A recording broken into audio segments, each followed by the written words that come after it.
దేవుని పరిశుద్ధ నామానికి మహిమ కలుగునుగాక. ఉదయకాల సమయంన అనుదినమన్నా అనే కార్యక్రమాన్ని వీక్షిస్తున్న దేవుని బిడ్డలారా, మీ అందరికీ నా హృదయపూర్వకమైన వందనాలు తెలియజేస్తున్నాను. ఉదయకాల సమయంన దేవుడు మనకిచ్చినటువంటి మాటను బైబిల్ గ్రంథంలో చదువుకుందాం.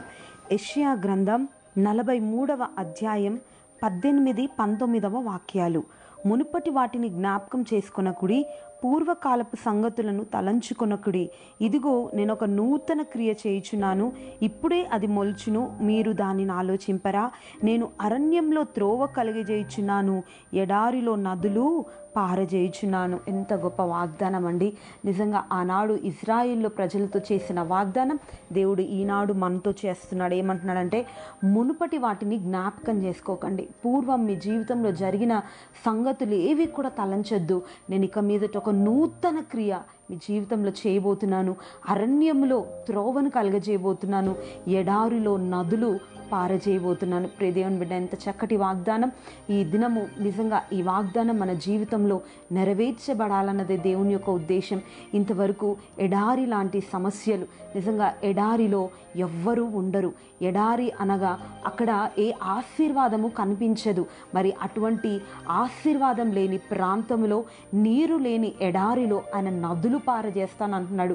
ప్రియ దేవుని బిడ్డ, ఇంతవరకు నీ జీవితంలో ఎటువంటి ఆశీర్వాదాన్ని నువ్వు చూడలేకపోతున్నావేమో. ఇంతవరకు అయ్యో నా బ్రతుకంతా శాపమైపోయింది, అయ్యో ఇది పారంపర్య శాపమో, నా తల్లిదండ్రుల శాపమో అని నువ్వు అనుకుంటున్నావేమో. ప్రియ దేవుని బిడ్డ, ఎటువంటి శాపాన్నైనా ఆయన రద్దు చేసి ఈ దినమున ఎడారి లాంటి నీ బ్రతుకులో ఆయన నదులు పారజేసేటట్లుగా ఒక ఆశీర్వాదాన్ని నీకు ఇవ్వడానికి సిద్ధంగా ఉన్నాడు. అంతేకాదు అరణ్యంలో ఆయన త్రోవ కలగజేస్తాను అంటున్నాడు. ప్రియ దేవుని బిడ్డ, అరణ్యంలో త్రోవ ఉండదు. మరి అటువంటి అరణ్యంలో ఆయన త్రోవను కలగజేసి నీకు ఒక మార్గాన్ని చూపిస్తాను అంటున్నాడు. నిజంగా అరణ్యంలో మరణమే వారికి తథ్యం. అటువంటి పరిస్థితులు అరణ్యంలో ఉంటాయి. అయితే ఆ భయంకరమైనటువంటి అరణ్యంలో, అరణ్యం అనగా ఒంటరితనం, అరణ్యం అనగా నిస్సహాయ స్థితి, అరణ్యం అనగా మరి ఎటు తోచని పరిస్థితులు. అయితే ఈ భయంకరమైనటువంటి అరణ్యంలో ఆయన నీకు త్రోవను కలుగజేస్తానంటున్నాడు. అంటే ఆయన నీకు మార్గాన్ని చూపిస్తానంటున్నాడు. ఏ మార్గం నీకు కనిపించినటువంటి పరిస్థితుల్లో, అసలు దారే తెలియనటువంటి పరిస్థితుల్లో ఆయన నీకు దారి చూపుతాను అని వాగ్దానం చేస్తున్నాడు. ప్రియ దేవుని బిడ్డ, ఈ దినము ఈ నూతనమైనటువంటి క్రియ నీ జీవితంలో జరగాలి అని అంటే ఆయన సన్నిధిలో ఒక తీర్మానం చేసుకొని, నిజంగా ప్రభువా నేను నీ కొరకు బ్రతుకుతానయ్యా, నా జీవితంలో నువ్వు మేలు చేయయ్యా, నీ కొరకు నేను జీవిస్తాను, నన్ను నేను పూర్తిగా నీకు సమర్పించుకుంటున్నాను అని గనుక నిన్ను నీవు దేవునికి సమర్పించుకోగలిగితే, ప్రియ దేవుని బిడ్డ, ఇక మీదట మునుపటి వాటిని నువ్వు జ్ఞాపకం చేసుకోకు. మునుపు నీ జీవితంలో జరిగినటువంటి పరిస్థితులన్నిటిని నువ్వు ప్రక్కన పెట్టి వాటన్నిటిని నువ్వు మర్చిపోమంటున్నాడు ఆయన. వాటన్నిటిని నువ్వు మర్చిపోయి నా దేవుడు నా జీవితంలో గొప్ప కార్యాలు చేస్తాడు అన్నటువంటి నిరీక్షణ నువ్వు కలిగి ఉన్నట్లయితే ఆయన ఉదయకాల సమయం నీ జీవితంలో ఒక నూతన క్రియ చేయబోతున్నాడు. ప్రియ దేవుని బిడ్డ, ఆనాడు ఇజ్రాయేల్ ప్రజలు కూడా నిజంగా ఆశ చాలించుకొని ఆ భయంకరమైనటువంటి పరిస్థితిలో వాళ్ళు ఉన్నప్పుడు, వారు మార్గం లేని పరిస్థితిలో, దారి తెలియక జీవిస్తున్నటువంటి ఆ పరిస్థితిలో దేవుడు వారితో చెప్తున్నటువంటి మాట, నేను ఒక నూతన క్రియ చేస్తానని. ప్రియ దేవుని బిడ్డ, ఈ వాగ్దానాన్ని మనం స్వతంత్రించుకుందాం. మన జీవితంలో ఒక నూతనమైన కార్యాన్ని అనుభవిద్దాం. ఇంతకుముందు ఎప్పుడు మన జీవితంలో జరగని కార్యం, ఇంతకుముందు మన జీవితంలో చూడని కార్యాలు ఈ యొక్క ఉదయకాల సమయంలో ఆయన చేయడానికి సిద్ధంగా ఉన్నాడు. ఇక ముందు ఒక నూతనమైన కార్యం నీ జీవితంలో నువ్వు అనుభవించబోతున్నావు. అందరం కూడా ఈ వాగ్దానాన్ని స్వీకరించి దేవుని సన్నిధిలో ప్రార్థన చేద్దాం. ప్రార్థన. ప్రేమ కలిగిన దేవా, పరిశుద్ధుడా, మీకు స్తోత్రములు తండ్రి.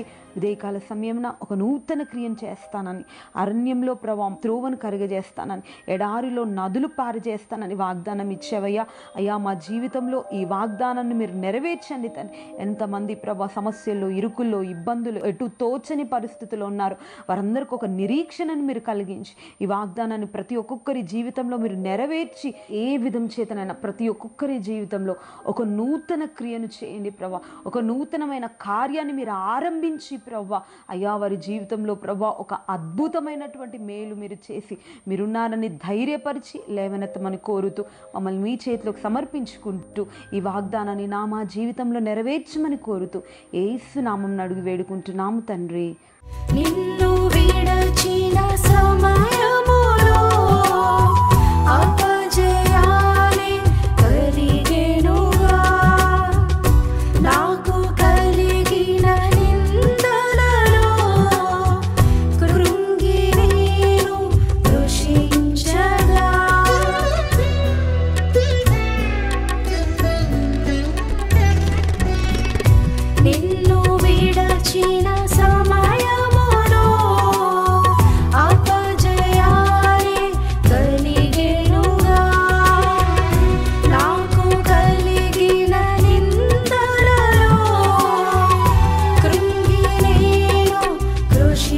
శరణం